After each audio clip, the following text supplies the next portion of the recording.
Checking the oil lights, the one on the right. There we go. Welcome back to Living with a Classic, and it's the middle of the Christmas holidays here. I hope you guys are having a wonderful time. Hopefully be able to spend with your families. We actually have some nice weather and sunshine here, but I've decided that it's time to do part of my winter warm-up. Every couple months or so, I like to run out the cars and warm them up. I know it would be better to take them for a drive. However, where I live, we don't really salt up here, but we have a lot of grit. So they don't clear that off the road, so it's just tiny stone particles everywhere. So it's basically driving on a dirt road until spring when they clear away. So I don't want to take them out and do that, and I don't want them to sit forever, especially with injectors and things not doing things, and also keep things lubricated. So I like to warm them up and run them pretty much for like half an hour, 40 minutes, vary the RPMs a little bit, and warm it up. So today we're going to warm up two of them. This here, 1972 P6 V8, so 3.5 liter Rover V8 in it. And behind me over here, I just pulled the cover off it, 1991 XJS V12 convertible. So let's start with the Rover. Both of them have the batteries disconnected. So we're gonna, this one's really tightly squeezed in there. We're gonna try and have a look under the bonnet, see what it looks like. We can get that up. But I've checked underneath, there are no leaks or anything, so everything should be up to level if we can't, get all the way in there. But let's see if we can get the bonnet open. Before that, let's actually just connect up the battery while we're back here. It has one of these quick disconnects.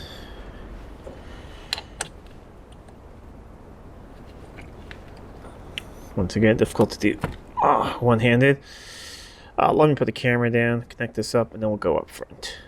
It is very windy and stormy here today, so we're going to hear some of that, but it's also a good day to dry out this place. I do run the dehumidifier always, but it's 5 degrees Celsius and windy.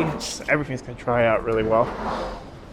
Let me try and get this up and we'll have a look. And I just remember it's about since October that I started this thing up last, and it's the same for the XJS. So what is that? October, November, 2-3 months or so. But let me get the bonnet up and bonnet stay in place. We'll check fluids and then we'll crank it over. Got the oil here. Should be to level. It is between high and low. It's a little dark, but it only has about 3,000 kilometers on it. Usually you can run it up to maybe like 5,000 before changing, but I think it's not so long, so it's going to get changed as soon as spring arrives and we start driving it again. And let me see if we can have a look in there. Hello? Yep, got fluid. So that's good. Let us get inside and fire it up. I think what we're going to do is we won't pull the choke. We'll just crank it for a bit first, see if it builds just a tiny bit of pressure at least, and then pull the choke. It might just want to start fire right away because it's not that cold, but we'll see how that goes. Let's get the keys in there.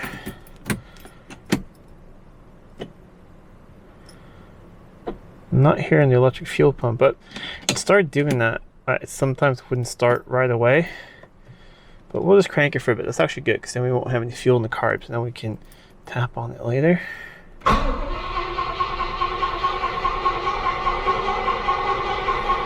Checking the oil lights, the one on the right.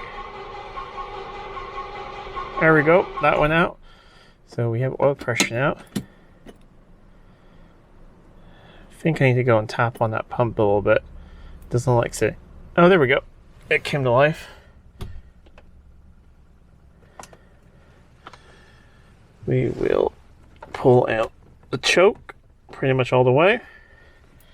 And here we go.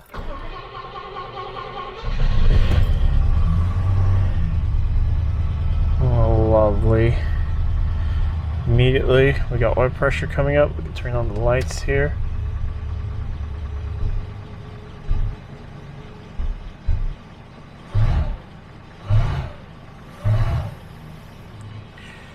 A little bit less choke.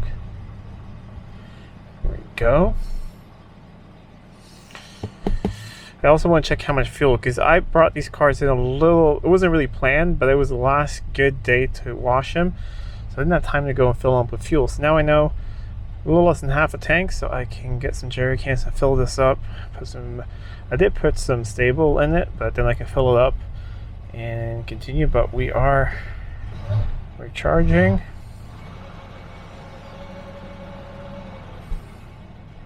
Let's just go have a look in the engine bay, make sure there are no leaks.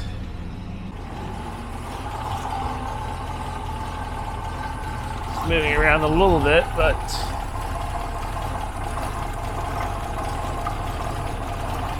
let's see where it's been a long time. There we go.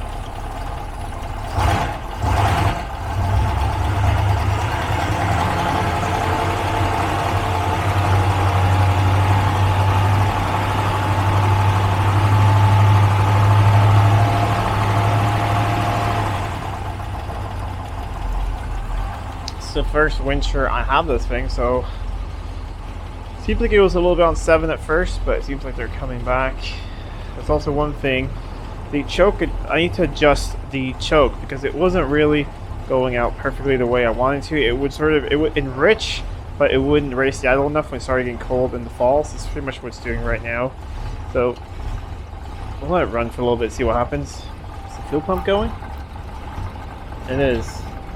I will let it run for a little bit and see what happens. Just revved it out a couple times, and now it's settled to get idle there. Oil pressure is really good. What are we going to call that? 50 psi, something like that. And I think it's pretty much finished charging up the battery. And temp gauge hasn't really started moving yet, but we'll let it sit and idle for a little bit. Just circulate all the fluids and everything. Got the choke all the way off now. And temp hasn't really started to move yet. But I'm just holding it at like, what's that, 1200 RPMs or something?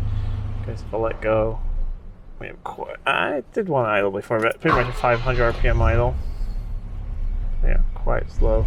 So we'll let this thing run for a little bit and just warm through. I think it's hard to see on camera, but there's a tiny bit of smoke and it smells a bit oily on that side. So we probably have the valve cover on that side probably leaking a little bit. Now it's been sitting. Do want to pull those at some point and paint them and clean them up. Hard to see from over here because I can't really get to that side, but we'll check next time it's been sitting how bad the leak is. If it's just a small one, maybe just see if we can tighten it up a little bit. Otherwise, next time I order some parts for it, we'll order some new gaskets and take care of that. I really do want to actually, what I want to do is replace the valley pan as well, because this one is oil tight and everything, but we had mouse living down there when I found this thing, and I have seen some people who have had on other V8s with a valley pan like that where it's corroded through and then you get a really bad oil leak. So I think we might do that, then pull the intake. I might be able to paint that up, paint up the cam covers, and just clean up the carbs, just make everything look a little bit more cosmetically nice on here. If you remember last year, we just went through everything. So it has brakes gone through, it has new fuel hoses, new coolant hoses, flush the coolant system and all of that. So it's been running great all summer. It never gets hot or anything. Really, really nice, useful classic, and one that I absolutely adore. And now it's happily purring on all 8, and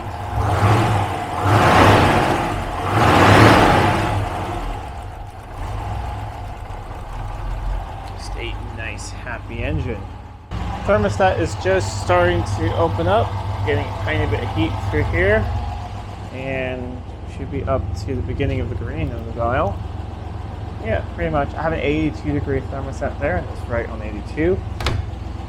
Let it run for another, let's say 20 minutes or so.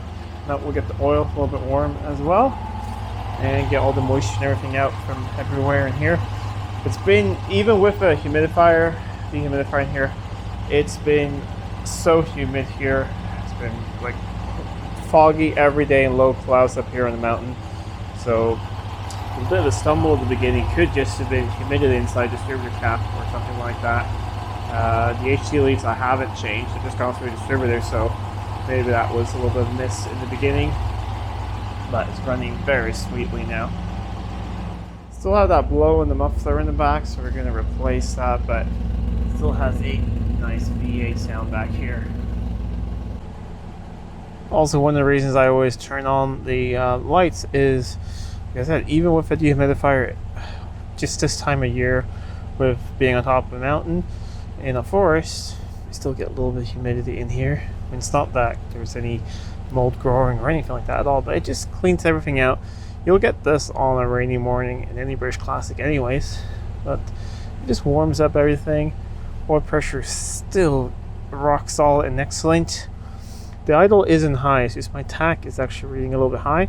Check it with a separate gauge. This is about 800 RPMs, which once you put it in gear, it's a really nice idle for this thing. And keeping temperature perfectly, like always. And with that, let us shut it down and move over to the V12.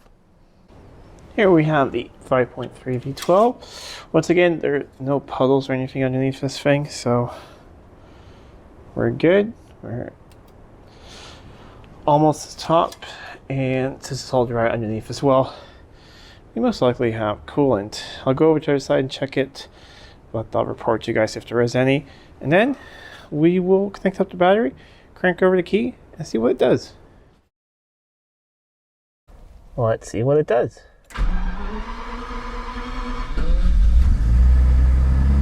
And running, and that's oil pressure as well. Really good. No smoke out the back, just a little bit of condensation coming out now, and we are nice and smooth on all 12 cylinders. We'll let this thing warm up a little bit.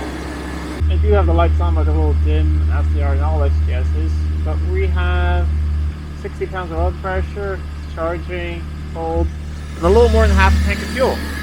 So now I know that I can pick up a couple jerry cans of fresh premium and put in both of these cars. Let this thing warm up. Same deal.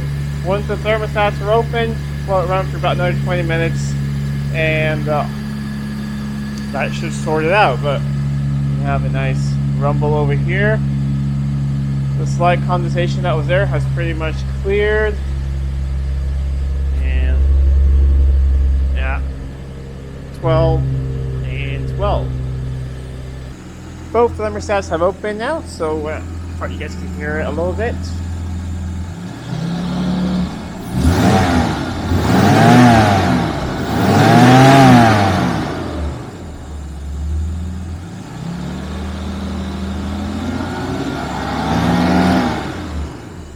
Silky smooth and running really well. It's gonna be nice to take this thing out again in the spring. It's gonna get a couple things done to it. The convertible top, common issue, it's gotten slower and slower coming up. Going down, no issues. So we're gonna have a look at that. I do have a new old stock pump I bought for it if that thing's gone bad. Otherwise, it's the two hydraulic rams that could be leaking. So we're gonna have to tear apart everything here in the back and have a look at that and fix that once and for all, because yeah, especially on hot days, it is really slow coming up. So that's going to be a fix. Otherwise, it's going to get an oil change. Oil pressure sender unit is leaking a little bit. Common issues, that's going to be changed. It was changed last about 15 years ago, so not too bad. And yeah, I think that's pretty much all it needs. Remember from last summer, it got can't remember, I think we got 3rd place in the Concours with it. So that was just really fun. And some other things. So I'm gonna let it run for a little bit longer and then shut it down as well. And there we go. Ooh, the wind's really picking up. So that's 2 of the cars started up for a winter warm-up. I usually start up my white XJ12, the 4-door over there. However, last time it does have an issue. We're gonna have a look at it. I think that something's happened with a timing chain or a timing chain guide and caused the jack shaft to move, and that was why our distributor was out of time. So I am not going to start the thing up anymore until we actually pull up into the workshop at some point and have a nice look at that, because I think we're going to have to disassemble the front of the engine and change probably, yeah, timing chain and timing chain tensioners. But I don't know, we're going to go with a small camera and have a look, but I need to get the Rover out to do that. So that will be in the spring. I'll just have to let that one sit for a bit. So those were two of the cars warmed up, and yes, I would prefer to drive them if I could. However, I already explained that with the gravel and all that. Where I've lived in other places where you don't have that, where they actually salt, then in the winter it's been raining for a bit and the salt's been washed away, then I do that. But I'd rather have this situation because it means that my daily drive, 1975 XJ6, I can pretty much drive that thing year round, so that's really nice. Forgotten how much I love the Rover. You know, I've only had it one summer, so very excited to get that thing out again. It's going to get tires because they're like 20 years old, I realized, and it's going to get new exhaust in the back, and if there's any money left in the budget, new shocks. Other than that, oh yeah, it's also going to get a cover. It doesn't have one. I realized that after it's been sitting for a bit, it doesn't have one. Then it got covered with all this leaf and debris that blows in here, so it will need a cover in the future. And yeah, I got a couple cars that need covers, XJ12 as well, but yeah, XJ Coupe. Yeah, we need a lot of covers. So that would be fun. Maybe get sponsorships of some car covers. So if anyone works for a car cover company, let me know. Anyways, hope everyone's having a great time with the holidays. I am gonna go inside and spend some time with the family now again. This has been my little alone time, sneaking away and firing up some of the cars. Really just longing for spring. Anyways, if you like this video, please give it a thumbs up and share it with friends. If you're not already subscribed to the channel, please do subscribe to the channel. It really does help out a lot. Until next time, I'm Adam. This is Living with a Classic. I'll see you soon.